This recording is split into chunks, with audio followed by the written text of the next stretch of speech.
The Chancellor has literally just finished his speech around the second phase of the economic recovery. And in this video, we're going to get into some of the detail of how that affects property investors. Hey, what's up guys, Dan Javidi here. I hope you're all well. As ever, if you can do me a huge favour and smash the like button, and don't forget to hit subscribe and the little bell notification next to it. So if you were anything like me, you were glued to the TV from about 12:30 today, waiting with anticipation for the Chancellor to start his announcement on the next phase of the economic recovery.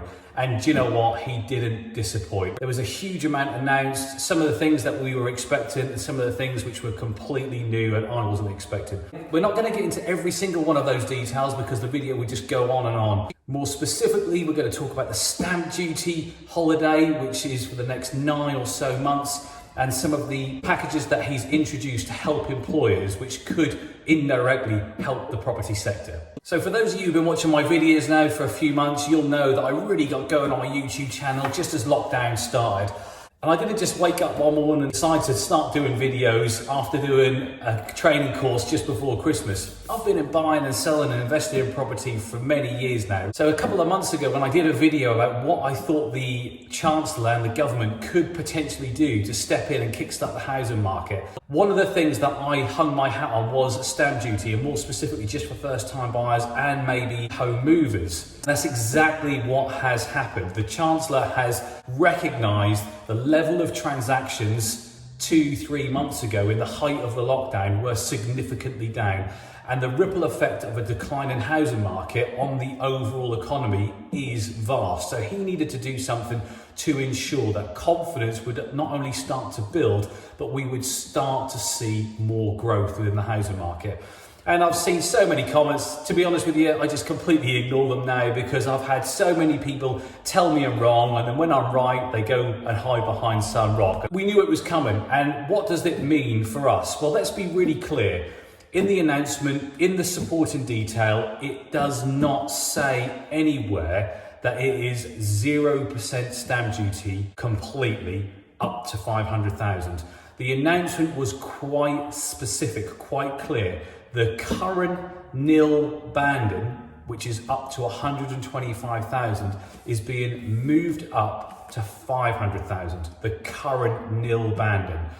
That doesn't mean that the other levy on second homeowners or property investors disappears. I think quite deliberately it didn't say that because that isn't going to happen.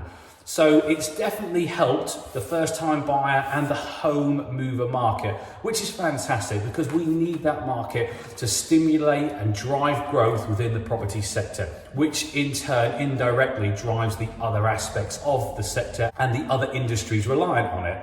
But it's not all doom and gloom, it's not all bad news for investors, because increasing the nil banding rate from 125 to 500,000 does give us some saving. I've got a current purchase going on, purchase price is like 220.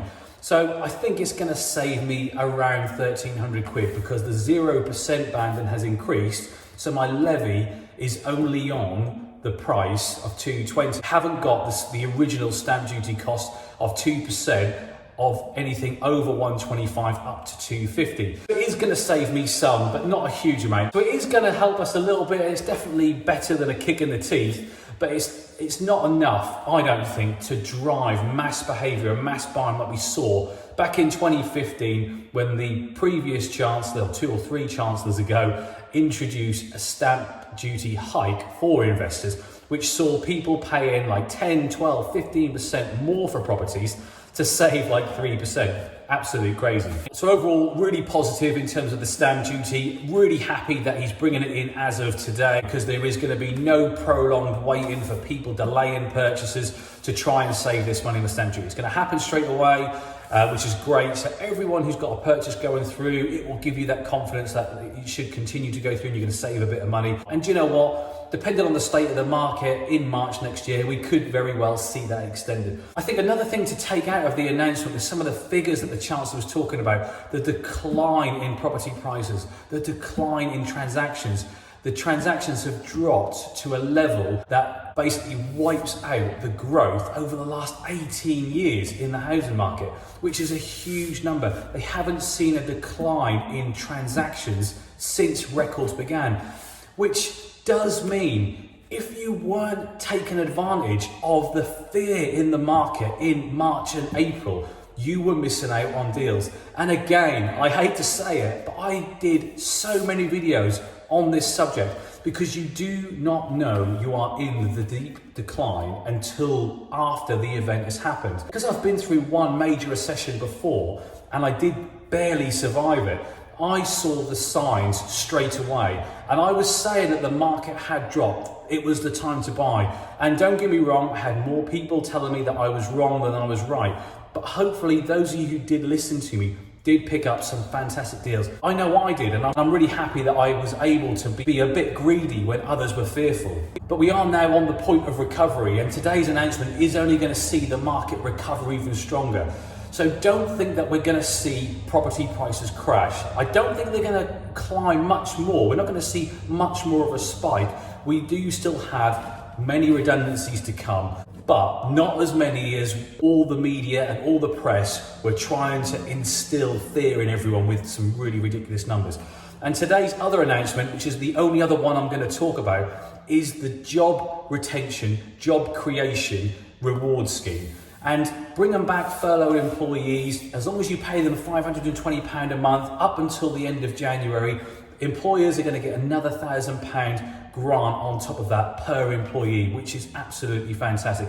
And the Chancellor did throw it out there, 9 million people furloughed. For every single one of them has their job retained until January, he'll pay the £1,000 per employee at a cost of 9 billion. This is a Chancellor who not only talks the talk, but he walks the walk. And I think we have seen that from day one, literally when he was made Chancellor. We've seen him perform and deliver actual real benefits to the real people, which is absolutely fantastic. We couldn't ask for a better Chancellor or a better set of schemes.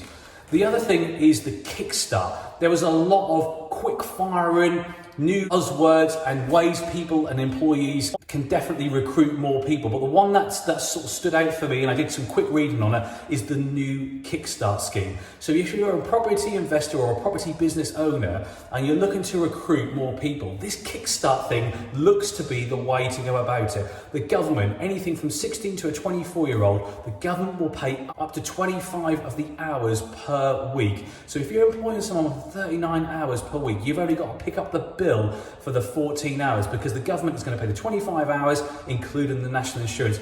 This is massive. So hopefully a lot of the people who are leaving education over the next few months will have jobs to go into because employers are going to be incentivized to recruit them. But it's not just about first-time school leavers. It's going to be people who are in that young bracket, 18, 16 to 24-year-old, who maybe are being the first ones to be let go within their current jobs because you're last one in, you're kind of going to be the first one out in terms of redundancies. It's cheaper for the employer. This is going to create more jobs for that age bracket, which I think is fantastic. Me personally, I'm just about to open up a new business in one of my developments, and this is going to be absolutely critical to the type of people that we employ and how many hours we give them, because the support is there. So again, the Chancellor has hit the nail on the head. With that level of support, that isn't the only one, there's so many other different aspects, but with the level of support with employers and employees, along with the stamp duty, I think we are not going to see another dip within the market when the furlough starts to end. We're going to see good business owners, savvy CEOs, cutting costs, becoming more lean, not having large office buildings. That's what we needed. The economy to be sat down, pointed in the right direction, and then let loose to sort of grow and build on its own. And the Chancellor has definitely done that. Before the Chancellor came on, I watched the Prime Minister bat back the ridiculous questions of the Labour MPs, and he did it like an absolute pro. How we ever got on with Theresa May in the same position, I'll never know. And that's probably one of the reasons why we probably never did get going. So hats off to the Prime Minister. But really quick video from me. Great news on the stamp duty. Even though we're not saving all of the money as investors, we're saving some, but it is great for homeowners, whether you're existing or first time buyer who are looking to buy or looking to move house, which will help stimulate and grow the housing market in that sector. Great news overall. Don't forget to hit the like button. Don't forget to hit subscribe. Hope you found the content rich, and I'll catch you all on the next video.